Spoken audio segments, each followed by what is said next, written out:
What is up, guys? Welcome to, I guess, the new beginning of my podcast. I started this podcast a while ago, and then nothing ever came of it, which is very classic for me, but I don't really want to say that it's classic because I don't want to manifest that into my character. So, I am trying out a new setup. I have a mic here, as you can see, and I don't know if you can hear the mic when I am holding, my fingers on it, so the audio might be trash.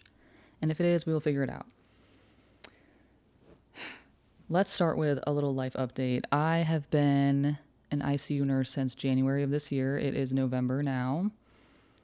I competed in 2 shows this year for bodybuilding in the bikini division. I went to nationals and I got 4th, which is great. And that is pretty much why I'm starting this podcast, because those are pretty much my only 2 updates.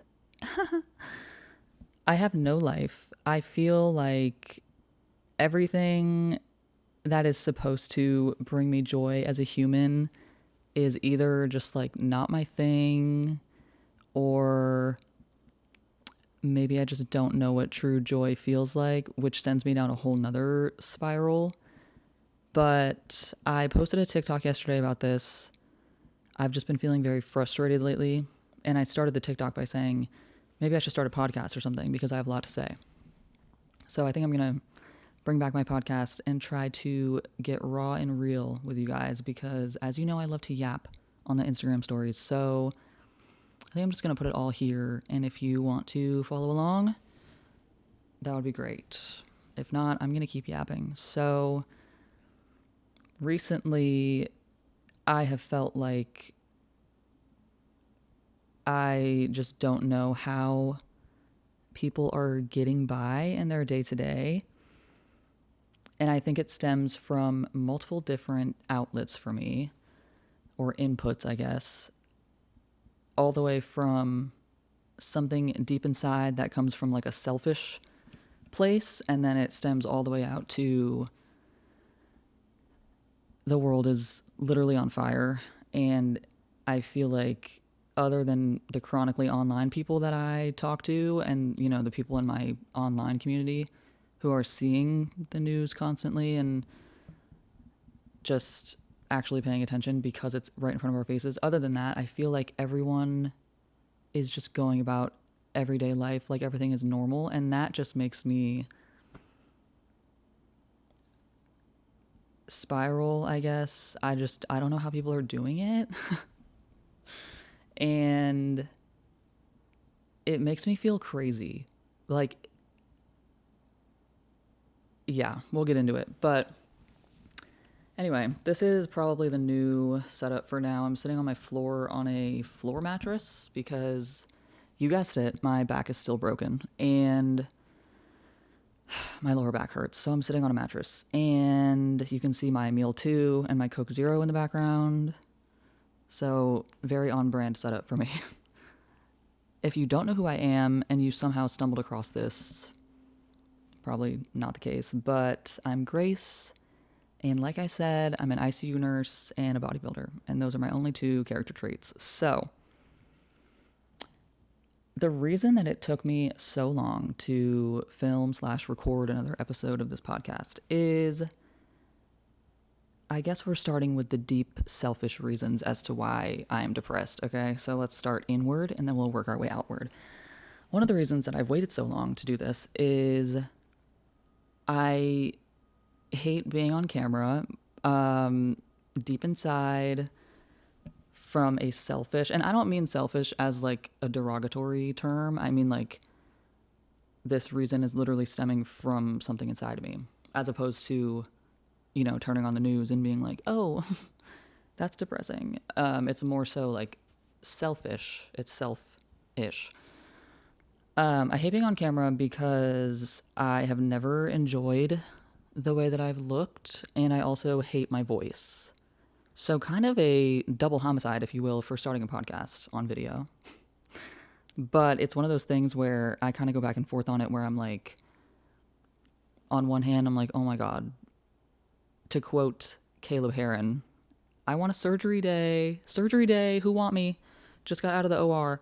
I would love to change literally everything about my physical appearance, which is so depressing to say out loud. And it's like kind of embarrassing because I feel like the minute that I point it out, people are like, oh yeah, I do see why you would, you know what I mean? Like that's like why I don't really tell people what I'm insecure about specifically, but I'm just not really a fan. I've never been photogenic. I hate every photo of myself. So that's one reason. And then, I guess that's kind of it. I just didn't really want to film anything, and it's fine. And then on the other hand, as I was saying, I guess kind of on the opposite end of the spectrum, I saw a video that has kind of stuck with me over the months, and it was like a hope core video. I love a good hope core video. And she was like, all of these people like showing off their facial surgeries and Botox and filler and everything, like you don't have to do that to feel beautiful internally and blah, blah, blah. And the way she worded it stuck out to me because she said, everybody has a face. It's just a face. And I was like, you know what? That is so true. So I kind of go back and forth between the two extremes of like, holy fuck, I hate everything about myself. And then also, everyone has a face. Like, who cares? Who fucking cares? And I think that kind of encompasses very well how I feel about a lot of stuff and how I teeter back and forth between two extremes and have nothing in between. I either care about something way too much and I prioritize it to the point where it's almost crippling. Like, there have been days in a row that I have not left my apartment because I feel ugly. And then on the opposite end of that spectrum, there are days where I'm like, who fucking cares? Who cares? And I've never been a makeup person. Like, I never got good at doing makeup. I never got good at doing hair. So when I'm on the end of the spectrum, that's like, who cares? I'm out and about, no makeup, greasy hair. Like, I'm like, I just don't give a fuck. And I wish there was a in-between spot for me, but my brain just does not function like that. And a huge, very good example of that is bodybuilding. Bodybuilding is very all or nothing, for me at least. I know a lot of people have found balance in their strategies and their off seasons and stuff like that, but if I'm not doing one thing, I'm not going to do anything because I'm like, well, why would I put the effort in if I'm not actually going to lock in? And I think that's a good mindset to have for a little bit. And then I think it's also a very straight pipeline to burnout. And it sucks because I think I function in a way that's how I think about a lot of things. So I feel as though my mindset is starting to become a hindrance in certain ways when it comes to feeling joy and low-key the will to live.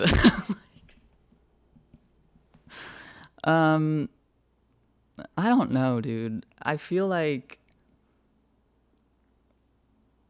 I don't know. And here's another example of the two ends of this spectrum. I need to come up with a word for it because I'm just going to keep saying that phrase. But when it comes to the news and everything going on in America and Gaza and Sudan and like literally my extremist side of my brain, it's probably not a good word to use, but the all or nothing side of my brain is like, okay, I'm going to buy 45 books on the real history of America, the real history of Israel, of Gaza, of all these countries that are being, raided and genocided. And I'm going to learn everything I can so that I can like spread correct information and like really understand what's going on and like have my own talking points so that I don't become an echo chamber and blah, blah, blah, blah, blah. And then the next day I'm like, well, I have enough information to have my fucking opinion. Free Palestine, by the way. And it just becomes like I think I've had enough. And not had enough, but like I don't need to buy those 45 books and learn much more because, I have my news outlets and the people that I trust and know that are giving objective data and stuff like that. But that's just an example of like the way my brain works in a sense of like, it's either do literally everything humanly possible that's not even possible, because when am I going to read 45 books, or just like sit back, do nothing, bed rot, doom scroll. I'm like, can I get a little in between? Can I read a book? Like, why does my brain do that? And then it bleeds into like literally everything. It bleeds into everything I do. I recently got back into reading, and then I got into audiobooks, because I'm like, okay, if I'm getting my steps in and like doing cardio and stuff after my lifts, I can listen to a book instead of holding my book on the Stairmaster like I used to do, which was fun. But I was like, well, I can audiobook max for a little bit. I got so into audiobooks that I listened to like 15 books that are each like 12 to 19 hours long within like 5 days. Like, I speed ran so many books that I didn't even have time to like digest how it made me feel or what I thought about the characters or literally anything. And then every time I'm listening to a book, my brain is literally like, I love this so much, you need to write a book. You need to write a book. Can I just enjoy something? Like, oh my God. I don't know how relatable that is. I might have just lost a lot of people in that conversation. But like, I don't know. I feel crazy. I just feel crazy. And to bring it back to feeling crazy for external reasons, like, I go to work, I go to the gym, I go home, and that's all I do, which is on me. Like, I could find a hobby, but I don't really have time. Not to be like the excuse queen, but like, when you work 13-hour overnight shifts, you don't really have time to do anything the next day, and then you're back at work. Which work is a whole other topic that I need to get into, because I need to talk about that. But what was I saying? I have no clue where I was going with that. Well, that's the end of that thought, I guess. It'll come back to me. But what else? I recently moved. This is my new place. Did I already say that? I don't know. This is my new couch. I got it from Wayfair. I have never owned my own furniture before. My desk, my dressers, and like this table over here, my TV stand, that's just like a coffee table, are all either secondhand, or my desk and dressers are literally from when I was 7 years old. So I was like, you know what? I got a little bonus for signing on at work. I make better money now. Actually, that's also a lie. I made such better money as a personal trainer than I am as a nurse, which is crazy because I went into debt to become a nurse. So, anyway, I thought, let me get a little furniture for myself. Let me cash out a little bit and like buy something that I know I'll like. My friend has the same couch except a little bit bigger from Wayfair. I guess we're getting into story time. And I'm obsessed with her couch. Every time I would go to her place, I would sleep on her couch. Like every time we would have a little sleepover. Shout out Sophie. And it's the same couch. It's the corduroy, whatever the fuck. I have the 129 inch. She has the 144 inch. It's built from the same materials. Same materials. I checked the specs, okay? I did my research. Her couch is soft. It's like pillowy, but also a little bit firm, but like foamy. I was like, hell yeah, let's get it. So I measured my new apartment and I got the 129 because I was like, 144 would go wall to wall, so let's not do that. Girl, this is the most uncomfortable couch I've ever bought in my entire life. And did I spend $1,000 on it? Yeah. Oh my God. I have never been so upset about something in my entire life. And you might be saying, well, why don't you just return it? The delivery process was even worse than the comfort of this couch. Oh my God. First of all, Wayfair, you will never hear from me again. And you're lucky for that. Okay? Oh my God. I was about to start sending thinly veiled threats through email. The delivery process was fucking horrible. They told me that someone would bring it up to my apartment, set it up, and take the trash away because I paid for that service, right? No. They were like, you're going to have to bring it up all 3 flights of stairs because I don't have an elevator. And the person setting it up is not going to take the boxes away, even though it comes in 6 large FedEx ground shipment boxes. So good luck, girl. Do y'all want me to die? Like, that might seem silly to get upset over, but holy shit, it was such. They also sent it too early because they told me I could pick my delivery date since they would set it up for me.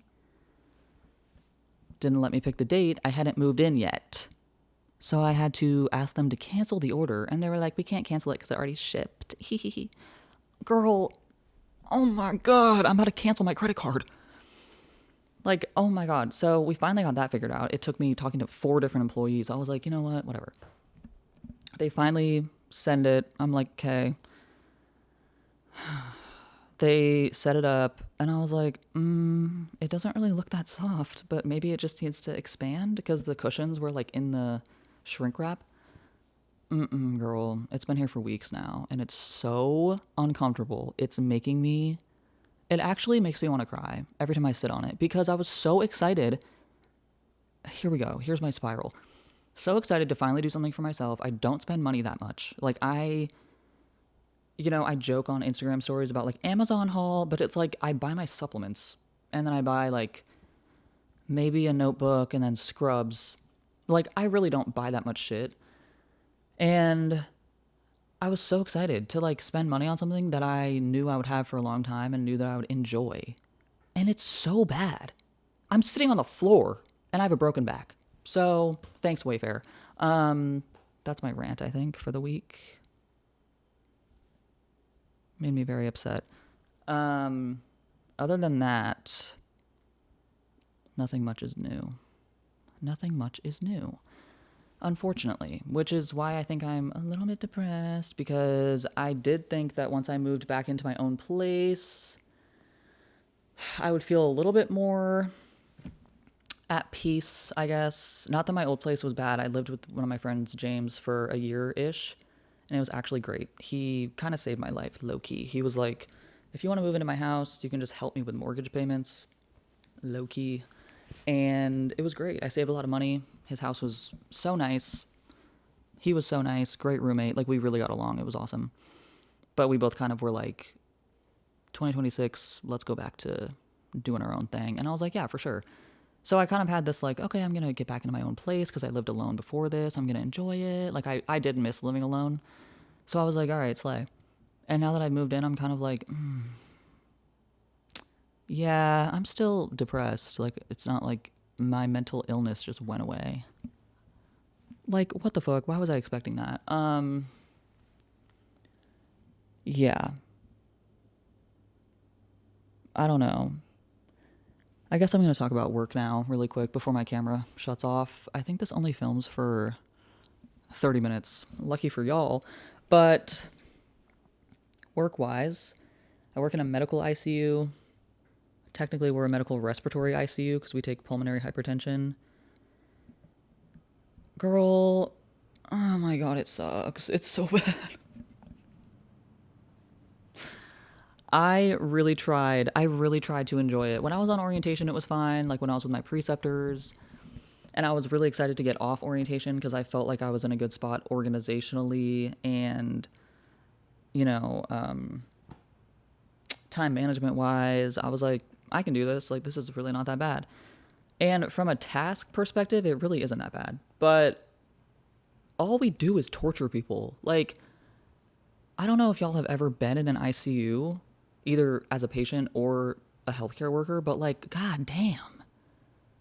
What are we doing? This shit is barbaric. It's barbaric. Like, all we do is keep people alive that should not be alive. In my professional medical opinion.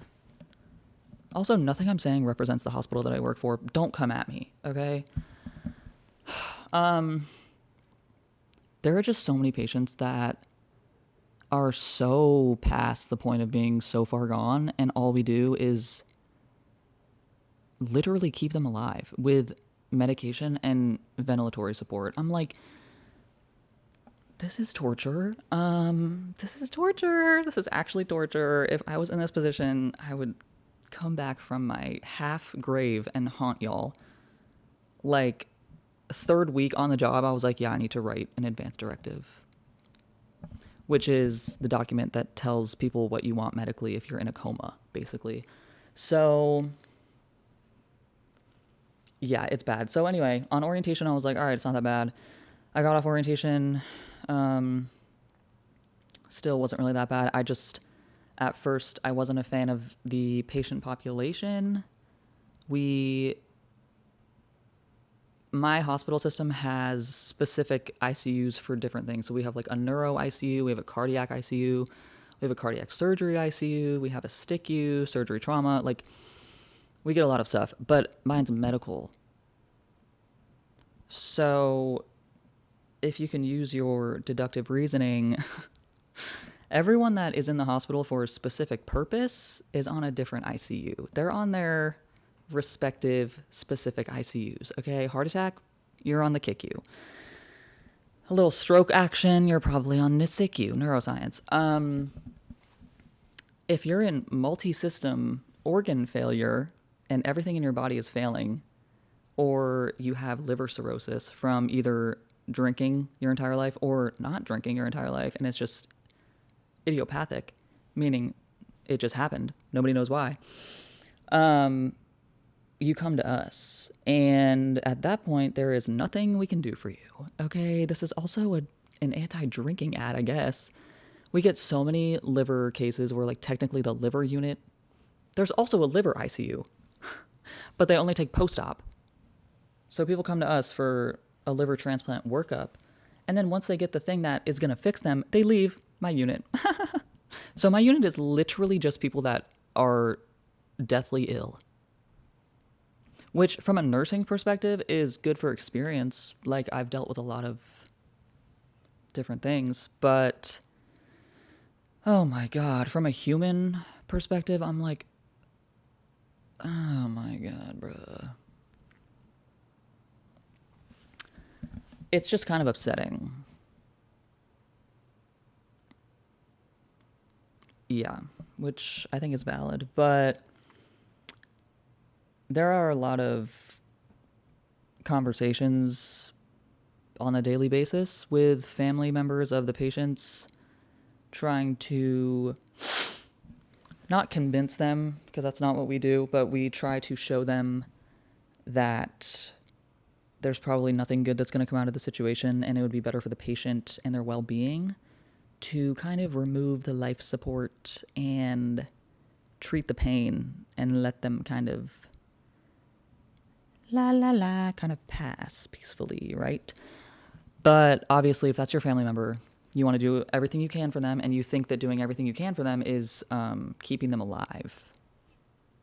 And obviously, as the treatment team, sorry, I'm so uncomfortable. Oh my God, my back hurts so fucking bad. Oh my God. Okay, as the treatment team, we're not going to be like, that's actually not the best thing because you're an idiot.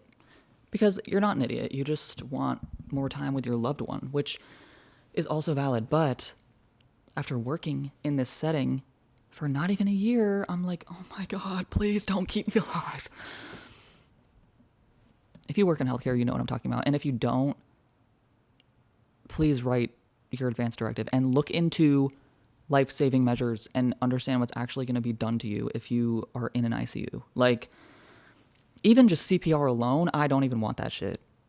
CPR is violent, okay? I remember when the, who was it? Was it the Bills player? I don't fucking care about sports, but the football player who, like, dropped dead on the field and they started doing CPR. I remember everyone on Twitter and Instagram was like, oh my God, like, they're going ham on the CPR. Like, they're going so hard. Like, holy fuck, blah, blah, blah. What do you think CPR is? I'm pumping blood through your entire body with my hands over your chest. Like, it's violent. It is violent. Just look up stuff that you don't want done to you if you're ever going to be admitted to the hospital. That's my PSA. Don't drink alcohol, and sign an advance directive before you get admitted. Or when you get admitted. But anyway, I guess that's my little soapbox for the day. I don't really have anything specific to talk about this week. that's pretty much it, I think. I just wanted to rant, dude. Like, what time is it? I need to eat. Also, I went to the gym today, even though I didn't want to. And I had to hit legs, and it was bad because my back hurts. Yay. I don't know. I am just feeling depressed and frustrated. And I went to the doctor again for my back, and I'm going again tomorrow, even though I just went yesterday. And she was like feeling my lower back, and she was like, yeah, your bones are fucked. She didn't say it like that. She said, this feels very lopsided. And not in a scoliosis way, in a way that she looked at my old x-ray and said, yep, definitely lopsided. I was like, okay. My tailbone is like shattered, and the 2 sacral vertebrae are also shattered.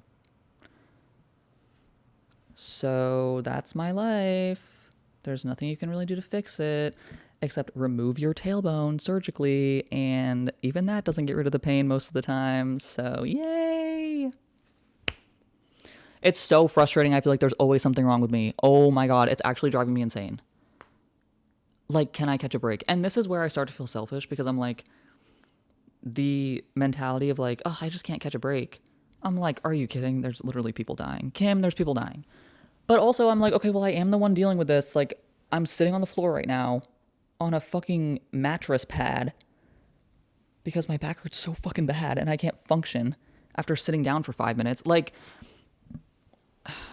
I think it's helpful to remind myself and to remind the internet that 2 things can be true at once, okay? I can be depressed because there's multiple genocides going on around the world, and the president of the United States is the dumbest, most incompetent person I've ever laid my eyes on. And I can also be depressed because my back hurts, okay? 2 things can exist at the same time. Okay, my back really hurts. I'm gonna go lay down and finish my Coke Zero, I think. But thanks for listening.